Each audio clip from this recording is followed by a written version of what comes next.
Shalom, salam sade, salam hari Senin, salam BTC aja hijau ya. Ya BTC tadi weekly nutup di 86 ya. Hijau tipis weekly candlenya nutup hijau sekitar 4%-an ya untuk weekly. Dailynya hijau 2%-an gitu kalau nggak salah ya. By the way, hari ini tanggal 24 udah ya. 24 besok 25, wah pertandingan timnas lagi ya. Wah semangat.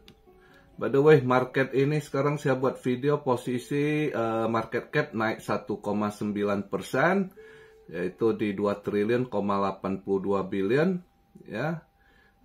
Volume naik 37%-an, yaitu di 57 billion. BTC DOM-nya juga ikut naik. Kemarin itu Sabtu Minggu sama sekali volumenya kecil sekali, hampir nggak ada volume gitu. Jadi di situ aja dia stuck di 6 harga-harga koinnya ya.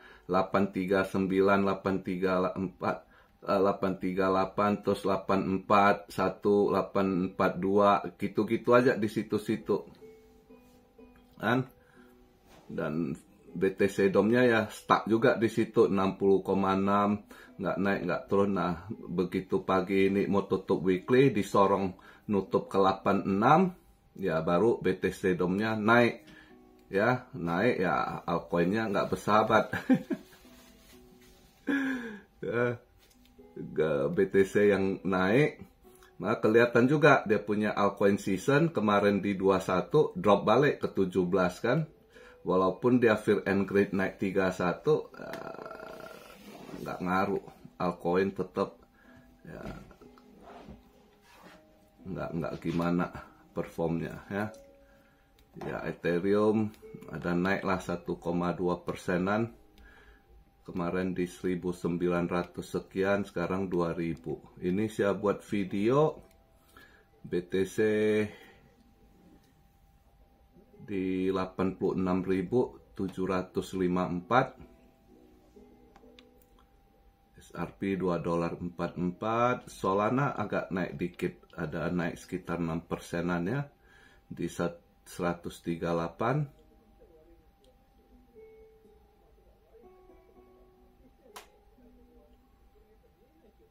Lainnya masih di situ-situ lah, nggak ada gimana harganya, walaupun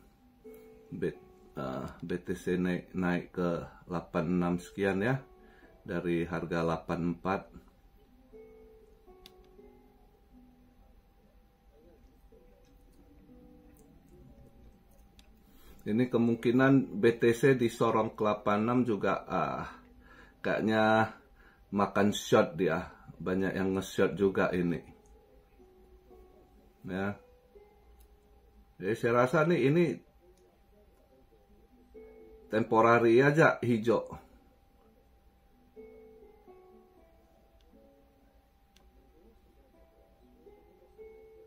Pancingan. Saya rasa ini pancingan hijau, pancingan Anda masuk ini kelihatan ya.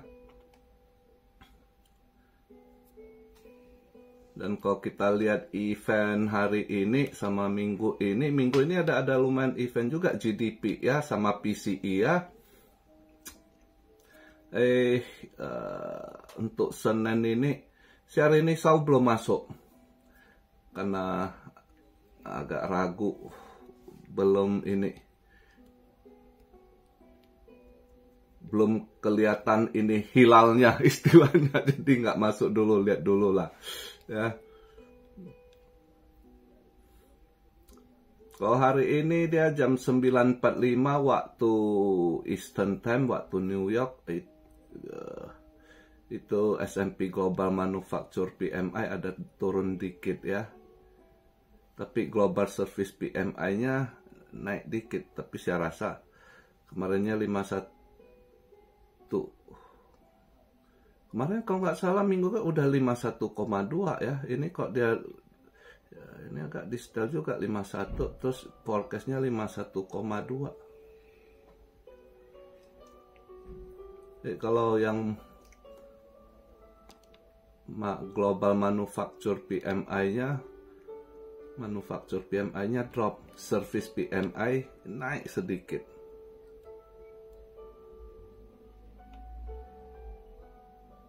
Kalau lihat dari estimasi forecastnya ya, tapi saya rasa ya satu setel naik, satu turun ya, sementara mungkin posisi setel dolar ya mungkin ya menguat tipis saja gitu. Pagi ini dia dolar agak menguat tipis juga karena yen yang agak lemah. Yen pagi ini data manufakturnya drop gitu ya, makanya yen agak melemah dikit, hampir balik ke 150 ya, sudah 149,8 kalau nggak salah.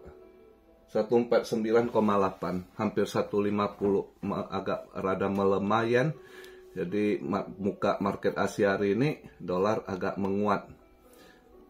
Dia 103,8. Ya tipis lah, kalau nggak salah kemarin itu nutup weekendnya 103,6 sekian ya, hampir 103,7 kalau nggak salah. Naik tipis, hijau tipis lah dolar untuk buka Asia market pagi ini ya. Yen yang melemah. Nah, kalau lihat dari event hari ini sih, ya mungkin dolarnya juga sideways di situ. Jadi gold juga mungkin kalau nggak hijau tipis ya merah tipis ya, antara hijau di bawah $10 atau merah di bawah $10. Lebih kurang saya rasa range-nya di situ kalau perkiraan saya. Mungkin nggak terlalu gimana. Minggu ini kalau yang dipantau kalau nggak salah Kamis ya.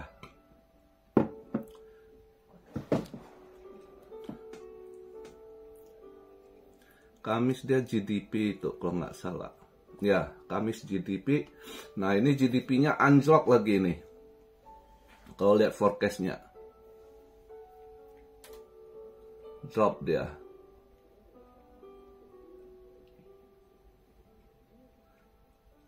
Terus Jumat PCE. Jadi minggu ini mungkin yang agak ini ya Kamis Jumat ini datanya gitu ya.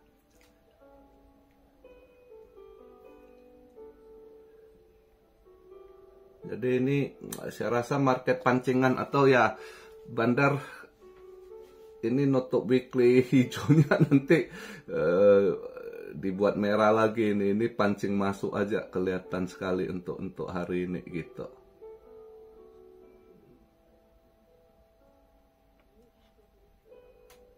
Ya kita lihatlah nanti malam dia buka market gimana, ya kan?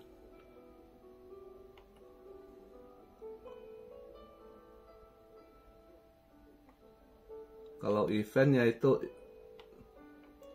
manufaktur PMI sama S&P ya, S&P manufaktur PMI sama S&P service PMI itu yang saya rasa nggak banyak gimana.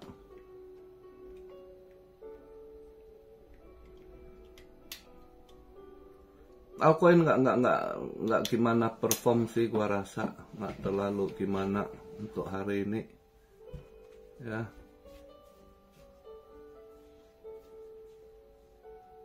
Masih juga di situ-situ dia, paling 1-2 koin yang agak naik-naik belasan persen lah ya, karena volumenya kelihatan sekali, volumenya kecil. Jadi orang sebenarnya wait and see juga nunggu gitu, lihat gimana ini. Banyak yang nggak masuk gitu. Jadi ini cuma agak naik volume dari bandar aja, sorong BTC makan trader aja dia. Itu sih kalau kita lihat untuk di Senin pagi ini ya. Belum gimana ini istilahnya hilalnya belum kelihatan hilal. Ngomong-ngomong hilal, udah tanggal 24 hari ini ya, hampir selesai juga lah Ramadan ya. Sedikit lagi, semangat buat Cuan Army yang berpuasa ya, yang hampir selesai menunaikan ibadah puasanya. Udah sisa seminggu lagi kalau nggak salah ya. Ya sekalian inilah kita pantau-pantau. Sekarang juga pada aku lihat berita bola pada ini banyak yang ini apa hashtagnya apa disuruh PK out ya, Patrick Kluivert suruh out, ET out ngapain ya, nggak inilah, nggak relevan. Di tangan Erick Thohir PSSI sebenarnya udah bagus kok di benak gitu, masih proses. Ya mungkin aja ini agak salah perhitungan aja sih ya. Saya yakin niatnya memang ambisi pengen masuk Piala Dunia. Jadi ya mungkin dia kurang yakin. Saya rasa kalau pendapat saya sih berharap jangan teriak-teriak Erick Thohir out ini. Tuh saya yakin niatnya sebenarnya dia kejar, namanya dia orang double punya ambisi lah, mau buat paling enggak satu ini kesempatan dia jabat, pengen buat sejarah ya kan. Dia kalau bisa bawa masuk timnas ke Piala Dunia, itu sejarah catat dia lebih wow daripada dia jadi wakil presiden. Jujur kalau saya bilang ya, orang akan ngingat dia lebih ini. Makanya apalagi juga ada arahan dari Pak Prabowo, usahakan gimana pun masuk harus ke Piala Dunia ya kan. Pak Prabowo kan ya dihitung usia udah berapa, anggap dia 1 dekade ini, andai kata masih sehat walafiat, mau masuk periode kedua, dia coba launch lagi mungkin, tapi hitungannya 1 periode dulu misalnya ya kan, dia jadi presiden. Kalau sehat walafiat, dia pengen lihat timnas masuk Piala Dunia. Jadi mungkin itu juga ada satu beban dia. Maka saya kalau lihat dia, kenapa dia ganti pelatih si Sintayong ya, saya yakin saat ini pas kalah di Cina itu dia disappoint ya, harusnya bisa sampai dia nggak yakin dia ini di situ mungkin dia udah goyang gitu ya. Terus pas dihajar sama Jepang di home ya kan, telak, di situ dia wah uring-uringan lah, nggak pede. Mungkin di situ dia marah, gua ganti aja lah, nggak yakin dia ST bisa buat ini kan. Yang namanya orang punya misi, ambisi, pengen bawa timnas kan, ya semua pengen gitu. Makanya dia hitung-hitung, dia ambil resiko lah, di pertengahan jalan dia ganti lah. Sayangnya dapatnya Patrick Kluivert, jadi ya sedikit dia spekulasi lah gitu. Tapi saya yakin percaya dia nggak ada niat selain ambisi pengen buat histori gitu.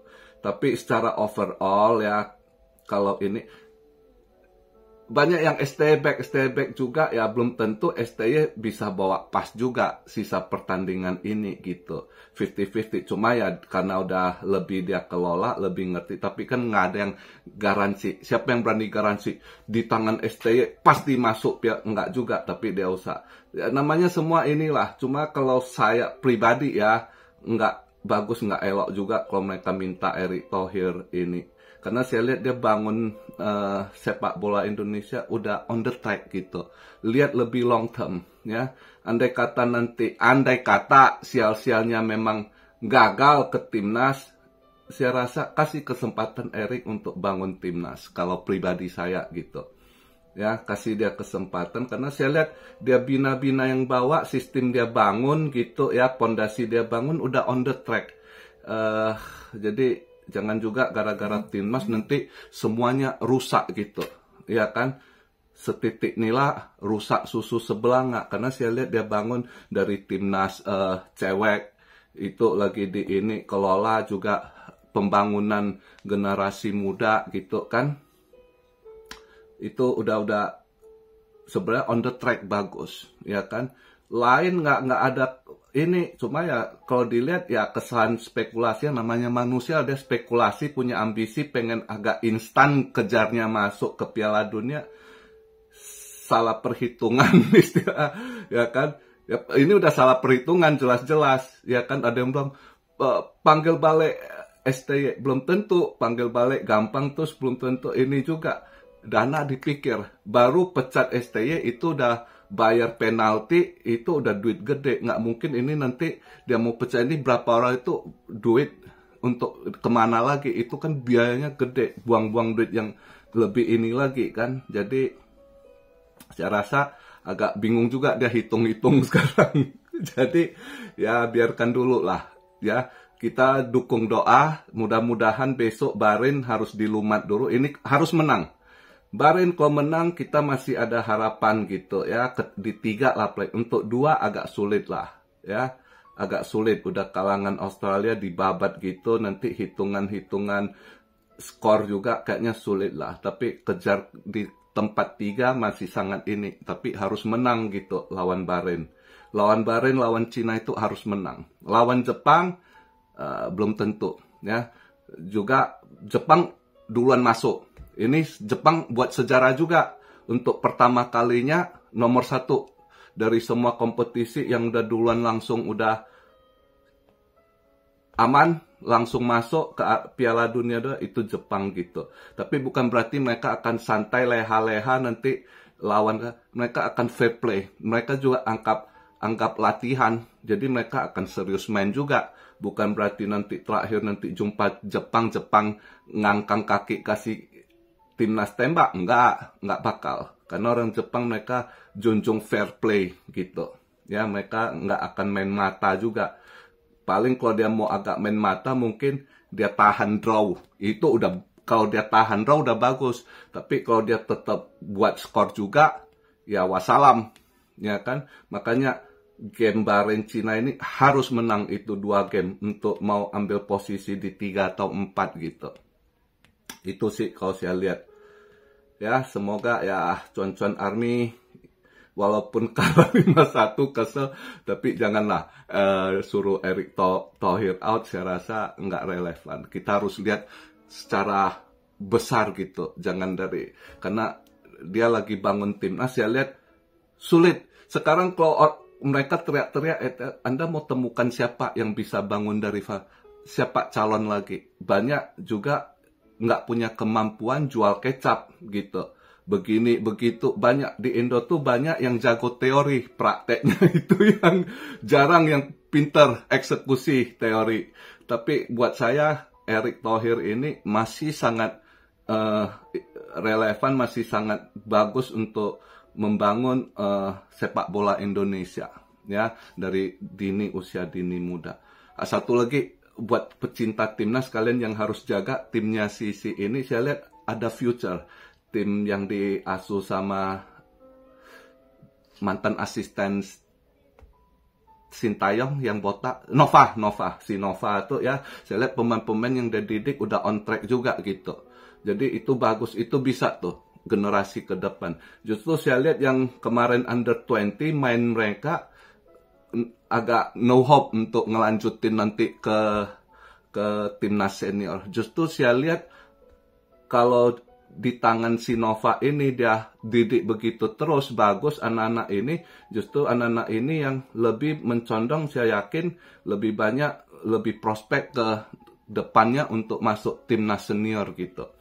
Jadi kalau pecinta timnas kalian bener, itu harus kalian jaga tuh, jangan dia diserang si Toel nggak suka dia, gue lihat kan komennya nggak salah, ini si Toel agak ini, itu dia harus agak timnas protect juga, orang-orang yang bisa kerja harus di ini, jangan sampai dikerjain lagi sama pundit-pundit goblok Indonesia yang ngaku expert ya, padahal nothing gitu.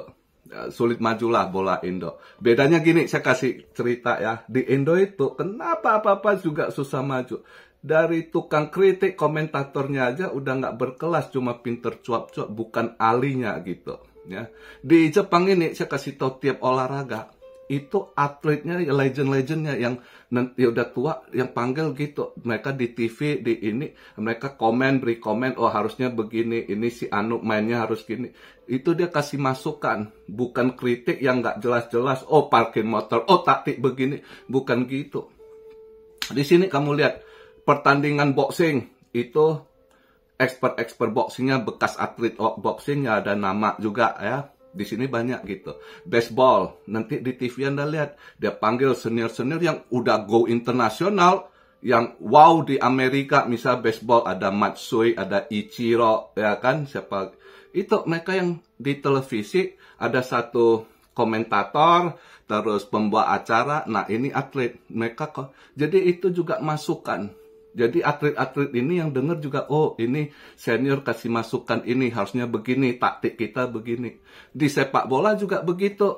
Ya, kadang diundang Honda, kadang Nagata. Kalian masih ingat? Itu atletik, bukan tukang mantan kameramen jadi pundit, atau yang tak jelas mana bekas apa gitu jadi pundit. Kalian dengar, mampuslah tuh timnas dibuat sama mereka, ya kan? Harusnya Indonesia dirubah lah, harus tiru kayak gaya Indonesia di Jepang sini, itu pakar mantan atlet yang udah tahu gitu. Mereka bekas di lapangan kerja tahu, bukan yang cuma cuap-cuap ngoceh-ngoceh, nggak pernah ngalami, nggak tahu gitu. Ya kan? Jadi itu sih gua rasa. Anyway, Senin ini santai lah lihat market. Kita lihat mudah-mudahan besok lah. Besok kita harus ini ya, Bahrain harus menang, oke? Jadi begitu aja video di hari Senin ini. Salam Syario dari Tokyo. God bless you all. Be blessed, be blessed, be blessed. Immanuel, haleluya.